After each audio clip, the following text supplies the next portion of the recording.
नमस्कार दोस्तों, हिंदी मार्गदर्शन चैनल में आपका स्वागत करता हूं। मैं ब्रिजेश पाठक। आज का टॉपिक है हमारा समास के भेद। समास के भेद को समास का पहला टॉपिक हम पढ़ चुके हैं, समास का परिचय। अब इसके भेद के बारे में जान रहे हैं कि समास के भेद 6 समास होते हैं आपके। टोटल 6 समास आपके होते हैं। कौन कौन से? अव्ययी भाव समास, द्वंद्व समास, बहुव्रीहि समास, द्विगु समास, कर्मधारय समास और तत्पुरुष समास। खैर, इन सबके भी उपभेद होते हैं। यदि आपको जानना है तो उसके बारे में भी कमेंट करिए। इनके उपभेदों के बारे में भी मैं आपको विस्तृत बताऊंगा। पहले बात करते हैं हम अव्ययी भाव समास की। करें इसमें पहला पद प्रधान, दूसरा गौड़ होता है। रचना में अव्यय निर्विकार पूर्णतः प्रौढ़ होता है। पहेलियों से ही आप जहां तक देख रहे हैं, अलंकार की भी शुरुआत हम लोग पहेलियों से ही करते थे, समास की भी शुरुआत हम लोग पहेलियों से ही कर रहे हैं। तो कह रहे हैं इसमें पहला पद प्रधान, दूसरा गौड़ होता है। सबको पता है, यदि शाब्दिक रूप से किसी समास की परिभाषा लिखी जाए तो इसमें 2 पद होते हैं। पहला पद प्रधान होता है, दूसरा पद गौड़ होता है। तो इस तरीके से उसकी परिभाषा स्पष्ट और क्लियर होती है। तो इस तरीके से यहां कह सकते हैं पहला पद प्रधान, दूसरा गौड़ होता है। रचना में अव्यय निर्विकार पूर्णतः प्रौढ़ होता है।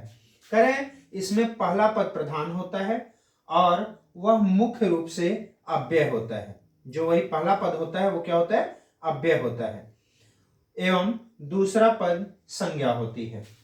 अब इसके बारे में हम आगे बात कर रहे हैं। करें इसमें पहला पद प्रधान होता है, वह मुख्य रूप से अव्यय होता है, एवं दूसरा पद जो होता है वो संज्ञा होती है। आगे की बात कर रहे हैं हम, कह रहे हैं कि अव्यय होता है एवं दूसरा पद संज्ञा होती है।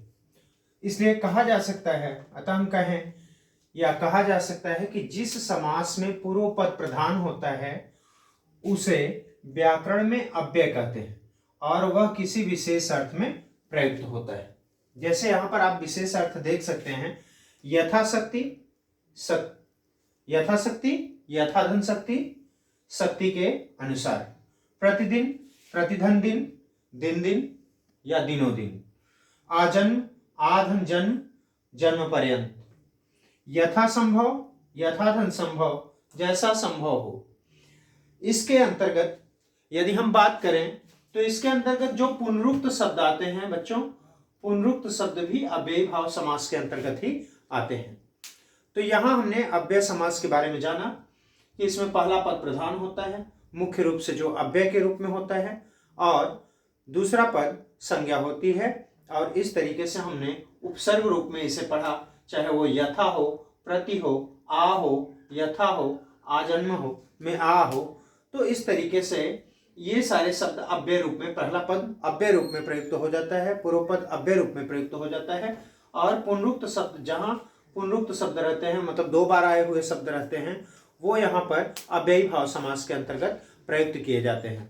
तो मित्रों, अब आप आगे के समास के बारे में अगली वीडियो में हम मेरे आगे के समास के बारे में जानेंगे कि आगे 5 समास और बाकी कौन कौन से हैं।